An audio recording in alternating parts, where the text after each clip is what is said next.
Galera, com as placas de vídeo custando o quanto elas têm custado, faz muito tempo que aqui na Adrena a gente usa muito esse nosso plano de emergência de contenção de preços de GPU, que é os gráficos integrados. Sugeria a montagem de computadores que não usam placa de vídeo, mas que tem um processador com gráficos capazes de rodar alguns games, principalmente games mais leves, mas volte e meia, esse carinha aqui tanca até uns lançamentos um pouquinho mais pesados. Esse vídeo aqui nós vamos mostrar para vocês os cuidados que vocês precisam ter para conseguir o máximo de performance dos gráficos integrados de vocês. E detalhe, dá muita diferença. Sinceramente, eu comecei os testes sabendo que ia mudar a performance, mas mudou bem mais do que eu lembrava o impacto das mudanças que a gente vai sugerir aqui. É o famoso eu só acredito vendo e aí eu vendo tô que não acredito. Então, roda a vinheta porque a gente tem otimizações muito importantes para vocês fazerem no seu sisteminha com GPU.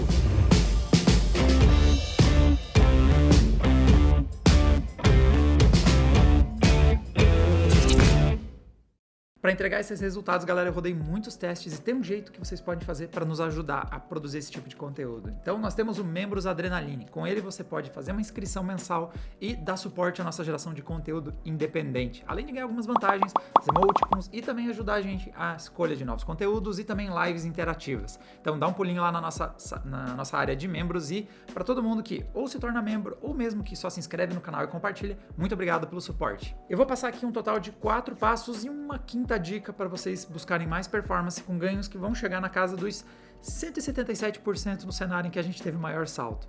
Pois é, eu falei que até eu estava surpreso com o quanto essas dicas vão mudar a performance de um gráfico integrado. De referência, a gente está usando aqui o Ryzen 5 5600G, a galera conhece aí PC codinome PC da crise, Adrenaline, impresso por nós mesmos, temos muito carinho por esse carinha aqui, e ele é uma boa referência porque é o processador que a gente indica pro cara que quer montar um PC para jogar algumas coisinhas e não gastar muito dinheiro, se virar sem a placa de vídeo, mas ao mesmo tempo um baita processador. Se você colocar uma placa de vídeo, esse carinha voa. E eu vou dar as dicas na ordem de primeiro, as que eu acho mais relevantes, tanto porque custa um pouco, o impacto na performance é muito grande, então se você for montar um sistema como esse, faça elas nessa ordem. Tenha o cuidado de fazer essas primeiras dicas são mais importantes, as outras ainda dá para ganhar um pouquinho de performance, mas já costuma ser um pouquinho menos relevante os ganhos. Vocês já vão ver ao longo dos gráficos. Então, nossa primeira dica é use 2 memórias RAM, ou seja, não monte como está montado agora. Agora só tem um módulo de memória RAM ali. Então, basta você, para isso, ter uma segunda memória, de preferência idêntica à primeira. A gente tem um vídeo sobre simetria de memória RAM no canal. Então, basta você ter 2 memórias RAM e você passa a ter ganhos de performance. Então, vou encaixar aqui. O único cuidado que você precisa ter aqui é o seguinte. Nesse caso, nós temos uma mainboard que tem 4 slots. Então, você tem que ter o cuidado de ligar cada uma das memórias em um canal diferente. Muitas das mainboards baratas vão ter só 2 slots, então não tem erro. Você vai pôr a segunda memória no único outro slot que tem ali. Nossa mainboard não, ela tem 4 slots e normalmente o cuidado que você precisa ter é para alternar. Não é toda mainboard que é assim, dá uma olhada no manual, mas no caso da nossa é só pôr em slots intercalados, então não tem memória, tem memória, não tem memória, tem memória, e você consegue pôr cada uma das memórias em um canal diferente.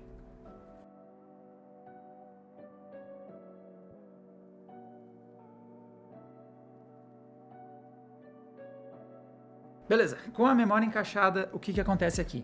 Nós passamos a usar uma tecnologia chamada Dual Channel, ou 2 canais de comunicação. Então, entre o processador e a memória, nós temos até 2 canais de comunicação na maior parte das plataformas domésticas. Isso é muito importante, porque quando você não tem uma placa de vídeo, você está usando a memória RAM para o chip gráfico integrado no processador. Então, tanto o processador quanto o chip gráfico vão usar a memória RAM. E quanto melhor for esse acesso às memórias, você tem um impacto gigantesco em performance quando você tem essa modificação. E o Dual Channel é uma das formas mais eficientes em você aumentar a capacidade da troca de dados entre o processador e chip gráfico e as memórias. E eu vou ilustrar isso aqui para vocês. Então, começando por nossos testes sintéticos, dando uma olhada no que acontece no 3D Mark, saindo em Firestrike da nossa configuração referência ali, com uma memória de 8 GB operando a 2400 MHz e trocando para o Dual Channel, nós temos um salto de 71, quase 72% de performance no Firestrike. Enquanto que no nosso teste do TimeSpy em DirectX 12, o salto é de 57% de performance.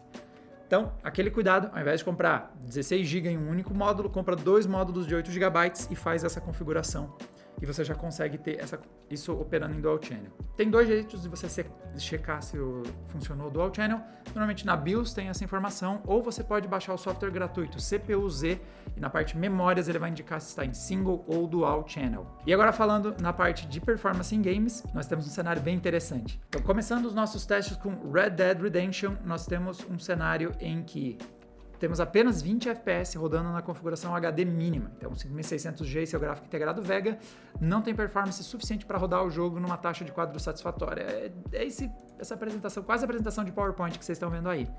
Colocando o segundo módulo de memória a 2400, nós já temos um salto de basicamente o dobro de performance, próximo do dobro da performance, e um gameplay que já nos coloca na faixa dos mais de 30 FPS. Então, foi de algo que não dava para jogar para algo que já passa a ser viável o gameplay. E em CS também teve uma mudança bem surpreendente. Aqui ele está em Full HD qualidade alta. Não é necessariamente como eu recomendo vocês configurarem o CS, mas a gente rodou o primeiro teste assim e aí teve que continuar a bateria nessa configuração. Mas ele roda a pouca coisa, 30, 40 FPS, mas realmente um resultado bem ruim. E bastou colocar o Dual Channel para ele rodar acima dos 60 frames. Então nós temos aí um ganho de performance bastante respeitável fazendo a configuração Dual Channel, não só nos testes sintéticos, mas também nos testes práticos. E é nessa hora que eu indico, por isso que é por aí, você tem que começar por aqui. Se você vai comprar um processador com gráficos integrados e vai jogar no gráfico integrado, faça o Dual Channel. É a prioridade número 1. Beleza, hora do nosso passo número 2. E o segundo passo para vocês terem cuidado é a frequência das memórias e os timings da memória. Então, as memórias RAM, elas têm uma frequência de operação e também costuma ter um conjunto de timings, principalmente as frequências fica de olho, porque caras como o 5600G dá suporte até 3200 MHz, é um ganho de frequência legal em cima dos 2400, que é o clock base da tecnologia DDR4. E o custo não é alto, às vezes você gasta 50, 60, máximo R$100 a mais por módulo e você sai da frequência dos 2400 e pula lá para os 3200. A diferença de preço está até menor que isso. Você acha valores realmente bem modestos de custo para você pôr uma memória consideravelmente mais rápida. E o impacto é legal. Então, uma coisa que você talvez já tenha reparado é que essas memórias que eu tenho aqui não são de 2400, então nós temos aqui umas memórias Kingston Fury Beast, que são de 3200 CL16, só que eu não configurei elas em 3200, eu configurei elas em 2400 e aqui vem um ponto importante, não basta comprar as memórias mais rápidas, entra lá na BIOS e configura o XMP delas ou DOCP e configura para uma frequência mais alta de operação. E dando uma olhada lá de novo nos nossos testes sintéticos, começando pelo Firestrike, nós temos um novo ganho de performance de 13% em relação ao que era usar o Dual Channel a 3200 MHz, enquanto que no Time Spy nós temos um ganho também ali na casa de uns 11% usando esse Dual Channel. Detalhe importante aqui é que o 5600G é um processador bem menos dependente de memórias RAM. Então, por exemplo, se você usa um Ryzen mais antigo, tipo um 3200G, 2200G, o salto com a frequência mais alta vai ser bem maior. A arquitetura AMD ficou bem mais eficiente com memórias mais lentas comparado com as primeiras gerações, mas tanto AMDs recentes quanto o Intel, em todas as suas gerações, são beneficiados por frequências mais altas, apesar que o suporte da Intel é mais chatinho, com memórias mais rápidas. E agora indo para os cenários mais práticos, voltamos lá para o nosso resultado do Red Dead Redemption, que nós tivemos um dobro de performance. Orgulhosamente apresento os ganhos de performance dos 3200 MHz nas memórias. Então nós temos um novo ganho de performance relevante, mais do que os 10% que a gente viu nos testes sintéticos. Então realmente nós temos aí um 20% de ganho e trouxe o gameplay para casa dos 40 FPS. Isso aqui já começa a pôr a gente num cenário em que talvez dê para melhorar os gráficos do game e mirar em 30. A gente já está com uma margem de performance relevante. E enquanto isso, lá em CS, quando a gente volta lá para o nosso cenário comparativo, estávamos aí já na faixa dos 60 frames, com uma ajudinha de memórias mais rápidas, ganhamos mais uma taxa de quadros adicional em cima do que estava rodando antes, um ganho relevante novamente. Um detalhe importante para você de olho em frequências mais altas é que tem um limite que vale a pena investir nisso. Então a gente já testou aqui no Adrenaline kits Kingston Fury capazes de alcançar 5.333 MHz, que é muito alto, e a gente teve ganhos de performance, existem ainda vantagens no desempenho. O problema desses kits é, primeiro, eles são muito caros, então mata a proposta de economizar não tendo uma placa de vídeo.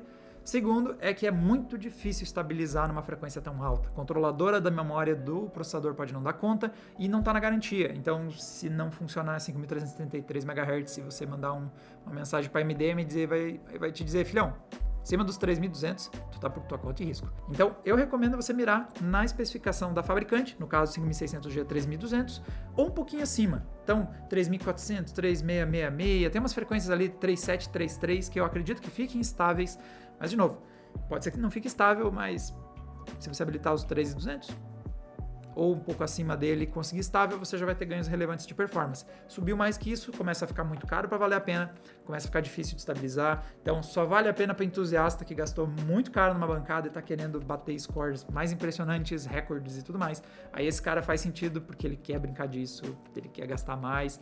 Agora, para nossa proposta aqui, não vai muito longe não, muito acima dos 3.200 não recomendo. Ok, e o nosso terceiro passo é agora você comprar uma placa-mãe chipset B ou X, quando a gente fala de uma plataforma AMD. Então, no caso da plataforma A, os chipsets que começam com A são os únicos que não têm suporte a overclock na AMD. Agora, com a plataforma B e X, você consegue fazer overclock tanto do processador quanto da GPU e do chip gráfico. E é aqui que a gente vai focar.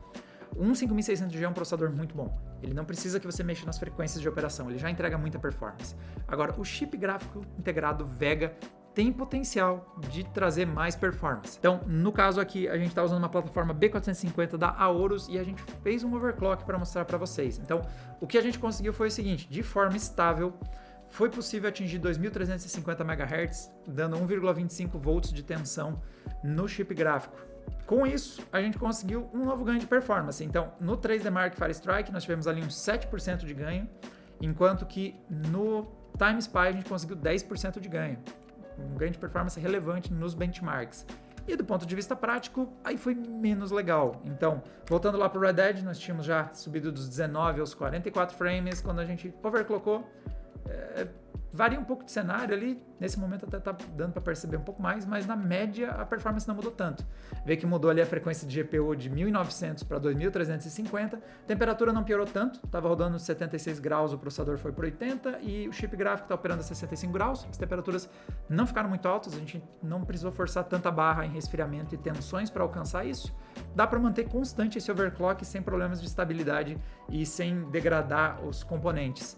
E olhando agora para o CS, nós temos aquele nosso ganho de performance até o momento, conseguido com 3.200 MHz. Com o nosso overclock, vocês vão ver frequências que oscilam bem próximo do que já está acontecendo ali nos 3.200 MHz. A diferença é modesta e, em média, vai dar praticamente o mesmo resultado. Então, a gente teve um ganho perceptível em testes sintéticos, mas na prática a performance subiu bem pouco comparado com como ele estava rodando antes do nosso overclock. É por isso que eu coloco o overclock como a última coisa para você fazer.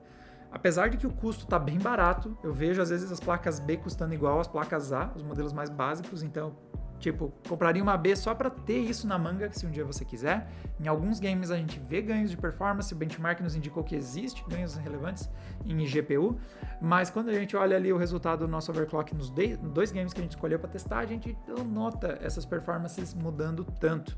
Então, no fim das contas, é legal para entusiastas, principalmente quando você quiser brincar de fazer overclock. É algo que pode ser um passatempo divertido para você mexer no funcionamento do seu PC.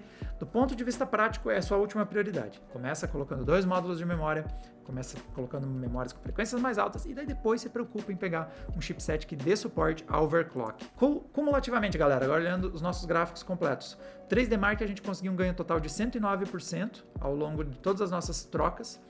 Enquanto que no Time Spy, nosso salto foi de 95%, então nos dois cenários sintéticos a gente praticamente dobrou a performance do nosso sistema. E nos games a gente teve saltos ainda mais relevantes, então o CS realmente estava rodando mal em single channel e chegou a 177% de ganho graças às nossas modificações, enquanto que Red Dead Redemption nós também conseguimos mais que dobrar a performance do nosso sistema, mais de 100% de ganho em todos esses games. Então realmente nós temos aqui um cenário de evolução bastante grande. Eu tinha prometido 4 dicas e mais uma quinta dica, mas é porque eu errei as contas. Agora que eu estava olhando meu artigo, na verdade são 3 dicas e mais um bônus. E então, foi mal. Mas agora falando da questão de qual é essa dica que eu tenho para dar, é a questão de dedicar memória de vídeo para o chip gráfico. Aqui é um ponto que não necessariamente eu acho que você precise fazer. O 5600G tem funcionado muito bem nos nossos testes, a gente não costuma dedicar memória para ele. É por isso que aparece lá que ele está usando 400 MHz de VRAM, o que não é o caso. O que está sendo usado é a tecnologia UMA, que é o Unified Memory Access. Então, tanto o chip gráfico quanto o processador acessam a memória RAM de forma uniforme. Não tem memória da GPU e memória da CPU. Isso funciona bem. Na nossa bancada aqui do PC da Crise, a gente não costuma dedicar memória e a performance nos games é muito boa. Então, inclusive, você vê que os 1% lá no gráfico do Red Dead está excelente. O jogo está rodando muito estável e eu te garanto que o Red Dead não roda estável com 400 MB de VRAM. É porque realmente ele está distribuindo a memória para os dois ao mesmo tempo e aí o Riva não registra o uso do chip gráfico porque ele está usando a mesma memória da memória RAM do processador. Agora, a gente já viu no passado ganhos de performance. Há muito tempo atrás a gente testou, se eu não me engano, 3200G ou 2200G e esses Zens mais antigos tinha uma diferença muito grande na estabilidade entre você usar o UMA e você dedicar parte da memória exclusiva para a GPU. Eu recomendo você fazer isso quando você tiver, por exemplo, 16 GB de memória, você consegue dedicar 2 ou, quem sabe, 4 para o chip gráfico. Experimenta, entra na BIOS e faz essa troca. Pode ser que não impacte na performance, pode ser que piore a performance. Esse é o cenário em que eu não consigo dar uma dica unificada para todo mundo. O Unified Memory Access, a sequência de unificados foi sem querer. Unified Memory Access não é uma solução unificada para todo mundo. Às vezes tem bancadas que a gente vê que é melhor você dedicar a memória ao invés de deixar a memória para os dois. E eu recomendo também ter um certo cuidado, dependendo de quanto você tem de memória de vídeo, porque se você de memória RAM, se você só tem 8 GB de memória RAM, você dedicar 4 só para o chip gráfico, vai deixar só 4 disponível para o processador e aí não vai dar para jogar nada. Então, principalmente se você tem 16, até vale a pena você testar 2 ou 4. E não adianta se estressar em pôr mais de 4 GB de memória de vídeo, porque a verdade é que o seu chip gráfico é muito mais limitado do que ter 4 GB de memória. A gente tem testado aqui no Adrenaline, para jogar em Full HD, qualidade baixa ou média, 4 GB tem sido suficiente e, sinceramente, a Vega 7 não segura mais que Full HD baixo ou Full HD médio. Então nem adianta você dar mais VRAM. No fim do dia o teu chip gráfico não tem desempenho para segurar uma qualidade mais alta nos seus games, mas já vai rodar muita coisa bem. A gente tem testado games recentemente, vários que rodaram no nível de qualidade satisfatório, especialmente jogos mais antigos, esse carinha dá conta, ele vai longe. Galera, para mais testes com hardware e vídeos aí de tutoriais, é só assinar o canal Adrenaline e vocês ficam sabendo quando a gente lançar um novo vídeo. E a gente se vê numa próxima. Tchau, tchau!